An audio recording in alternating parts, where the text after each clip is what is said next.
so long. Hello Ji, today I'll be sharing about my Dubai trip. It was a work trip, but yes, I did explore Dubai. So मैंने सोचा क्यों ना आपको बताऊं कि मैंने वहाँ पे जाके क्या क्या किया.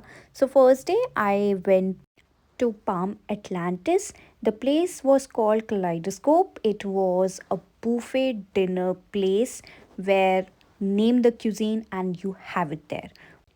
उसके बाद थोड़ा सा एक्वेरियम एक्सप्लोर किया वहाँ पे और कुछ पिक्चर्स क्लिक कराई और होटल वापस आ गए. Next day morning to evening हमारा काम रहता है, कॉन्फ्रेंस डे था. फिर उसके बाद शाम को टाइम मिल ही रहा था तो सोचा क्यों ना बचपन की एक इच्छा को पूरी कर लिया जाए, बुर्ज खलीफा जाया जाए.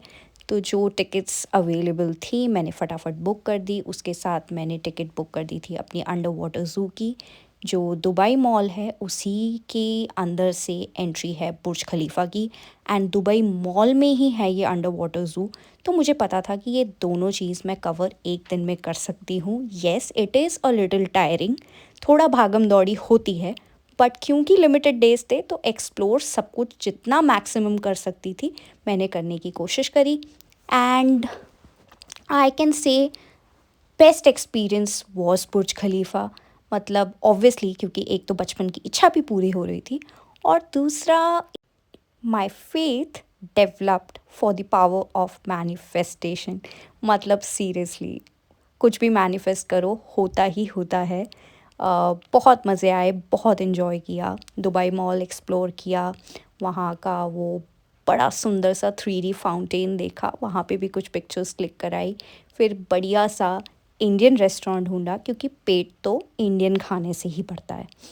वहाँ से गए स्टारबक्स, ली अपनी कॉफ़ी की थोड़ी सी स्टारबक्स से शॉपिंग और उसके बाद मैंने बुर्ज खलीफा से भी घर के लिए कुछ सुवेनियर्स वगैरह लिए थे तो वो भी शॉपिंग करी थी मैंने.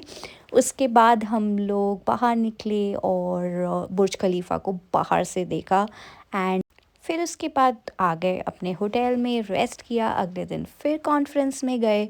फिर शाम को मतलब ये लास्ट इवनिंग थी तो सोचा कि कुछ तो प्लान करना ज़रूरी है तो फिर हमने डेज़र्ट सफ़ारी प्लान करी.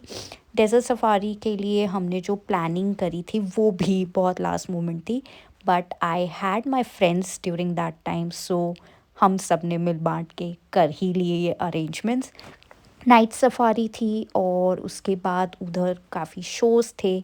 मैजिक शो था, लाइट शो था, फायर शो था, डांस शो था एंड हमारा डिनर भी वहीं पे था.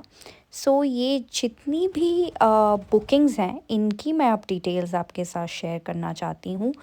पहली चीज़ जो मैंने बुर्ज खलीफा और अंडर वाटर ज़ू की टिकट्स की थी वो मैंने इमार.एंटरटेनमेंट वेबसाइट से करी थी बिकॉज़ उस टाइम वहीं पे टिकट्स अवेलेबल दिख रही थी. प्लस जो कॉस्टिंग थी वो भी काफ़ी हद तक मतलब सबसे लोएस्ट उसी में दिख रही थी. अदरवाइज़ आप क्लूक से भी कर सकते हैं, गेट योर गाइड से भी कर सकते हैं. इट डिपेंड्स आपको कौन से साइट से क्या ऑफ़र मिल रहा है. उस टाइम पे मुझे अपने कुछ क्रेडिट कार्ड पे ऑफ़र मिल रहा था so I did my booking from Emaar Entertainment. Nextly जो मेरी कॉस्टिंग बैठी थी वो अराउंड 7500 टू 8000 इंडियन रुपीज़ पड़ी थी. सो यस और इसमें सिर्फ़ और सिर्फ आप बुर्ज खलीफा के टॉप पे जाके विज़िट कर सकते हैं और अंडर वाटर ज़ू पूरा एक्सप्लोर कर सकते हैं. नेक्स्टली फिर जब हमने डेज़र्ट सफारी करी थी क्योंकि हमने एक ग्रुप में करी थी तो हमने अच्छे से नेगोशिएट किया था. ये हमने किया था टूर बाय एक्सपर्ट से. उन्होंने जो पर पर्सन हमें कॉस्टिंग दी थी वो हमें पड़ी थी समवेयर अराउंड 5 to 6 के. इसमें हमारे सारे शोज़ कवर थे, नाइट सफारी थी और उसके बाद हमारा डिनर भी था और उन्होंने कुछ हमें एक्सक्लूसिव सीटिंग अरेंजमेंट दिया था. So yes it was not a normal seating arrangement. But I would say one thing during desert safari, अगर आपको सफारी करनी है please go during the day time. Night time में हमें कुछ दिख नहीं रहा था. हाँ राइड का मज़ा था, वो सैंड ड्यून्स में ऐसी ऐसी गाड़ी जब चलती है तो उसके मज़े थे बट बाहर कुछ नहीं दिख रहा था.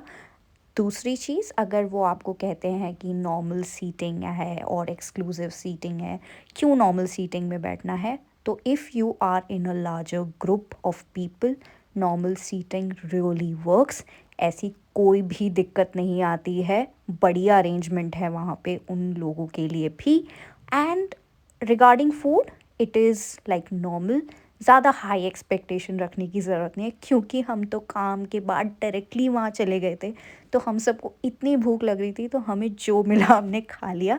But yes, don't keep high expectations there. उसके बाद जो वहाँ पे शोज़ हैं, जो वहाँ के आर्टिस्ट हैं, जो वहाँ का टैलेंट वो डिस्प्ले करते हैं, दैट इज़ 100% लाइक गोल्ड। मतलब बहुत अच्छा टैलेंट डिस्प्ले किया उन सब लोगों ने, मज़े आ गए वो सारे शोज़, मतलब बहुत ही ज़्यादा एंटरटेनिंग और बहुत ही ज़्यादा ब्यूटीफुल थे। सो yes, it was all about my Dubai trip. मैंने बहुत सारी शॉपिंग करी दुबई से, मतलब मैंने हैंड बैग्स लिए, मैंने परफ्यूम्स लिए, मैंने बहुत सारे खाने की चीज़ें ली like kunafa chocolates, dates and yes, कहीं जाऊँ और कॉफ़ी ना लेके आऊँ, ऐसा हो ही नहीं सकता। There were some good Arabic coffees recommended by few of my friends from India, so वहाँ से मैंने कॉफ़ी भी ली, इंस्टेंट कॉफ़ीज़ थी, रियली गुड। सो अगर आप जा रहे हैं दुबई का प्लान करके, तो प्लीज़ शॉपिंग तो बिल्कुल भी मिस मत करना। And if you are going in like December to January February के बीच में, तो वहाँ की सेल्स आर इनसेन, मतलब आप कंफ्यूज हो जाएंगे कि क्या लें और क्या छोड़ें। मैं जो भी सारी डिटेल्स है regarding the websites where I book my ticket from, या फिर मैंने जो भी बुकिंग करी है रिगार्डिंग डेजर्ट सफारी, उनकी जो डिटेल्स हैं वो मैं लिंक कर दूँगी अपने डिस्क्रिप्शन बॉक्स में, so that it is helpful for you if you plan any time for Dubai. Also one most important thing, if you are like me, like I was, जो सिर्फ अपने रूम में बैठते हैं और कहीं बाहर घूमना फिरना पसंद नहीं करते, इंजॉय करना नहीं जानते, तो प्लीज़ इंजॉय करना स्टार्ट कर दीजिए। Life is too short to explore the world. Please do it guys, it is really important. Thank you for watching and I hope you like the video.